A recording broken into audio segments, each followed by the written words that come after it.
মারকুটে batter Zaker Ali অনিক জাতীয় দলের হয়ে আলো ছড়িয়ে খেলতে নেমেছিলেন বিপিএলে। তবে বিপিএলের প্রথম ম্যাচেই নিজেকে হারিয়ে খুঁজেছেন। মিরপুরে যখন ব্যাটাররা রানের বন্যা বয়ে দিচ্ছে তখন কেমন যেন চুপ করে গেছে জাকের আলীর ব্যাট। নিজের খেলা প্রথম ৩১ বলে জাকেরের ব্যাট থেকে আসে মাত্র ১৮ রান। তবে ১৬তম ওভারের প্রথম বল থেকেই হাত খুলে খেলার সিদ্ধান্ত নিলেন জাকের। দারুণ শটে বাউন্ডারি ছাড়া করেন নাহিদ রানাকে, কিন্তু ঠিক পরের বলেই জাকেরকে আউট করে দেন রানা। নিজে বল করে নিজেই ধরেছেন ক্যাচ ধরার পর করেছেন বুনো উল্লাসও।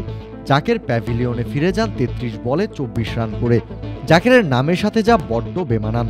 ডানহাতি ব্যাটার আউট হওয়ার সাথে সাথেই ম্যাচে ব্যাকফুটে চলে যায় সিলেট স্ট্রাইকার্স।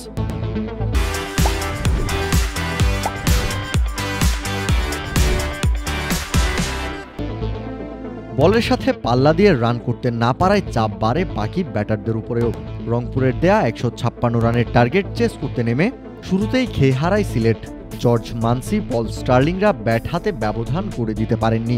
এক রনি তালুকদার ছাড়া ব্যক্তিগত ৪০ রানের কোটা পার করতে পারেননি দলটার আর কোনো ব্যাটার। রংপুরের হয়ে বল হাতে মুন্সিয়ানা দেখিয়েছেন স্পিডস্টার নাহিদ রানা। খুশদিল শাহ বল হাতে মন জয় করেছেন রংপুর সমর্থকদের। সিলেট স্ট্রাইকার্সের বিপক্ষে টসে জিতে ব্যাটিংয়ের সিদ্ধান্ত নেন রংপুর রাইডার্সের ক্যাপ্টেন নুরুল হাসান সোহান।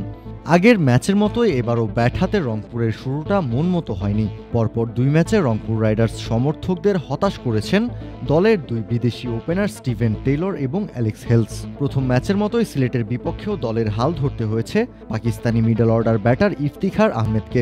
প্রথম ম্যাচে ৪৯ রানের ইনিংসের পর মঙ্গলবার সিলেটের বিপক্ষে খেলেছেন ৪৭ রানের ইনিংস। মিরপুরের পিচে আগের ম্যাচগুলোতে যেখানে দলগুলো হেসে খেলে রান করেছে ২০০-র আশেপাশে, সেখানে রংপুরের ব্যাটাররাই দিন ব্যাট হাতে ছিলেন কিছুটা মলিন। তবে মাঝপথে দলের হাল ধরেন নুরুল হাসান সোহান।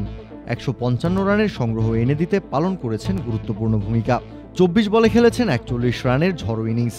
৪ বাউন্ডারি এবং ২ ছক্কায় সোহান ব্যাট করেছেন ১৭০-এর ওপর স্ট্রাইক রেটে। শেষ দিকে ব্যাট হাতে ৮ বলে ১৬ রানের গুরুত্বপূর্ণ ক্যামিও ইনিংস খেলেছেন শেখ মেহেদী। বল হাতে সিলেটের হয়ে ২টি করে উইকেট শিকার করেছেন তানজিম হাসান সাকিব এবং আলামিন হোসেন। কাউসার শান্ত, ক্রিক ফ্রেঞ্জি।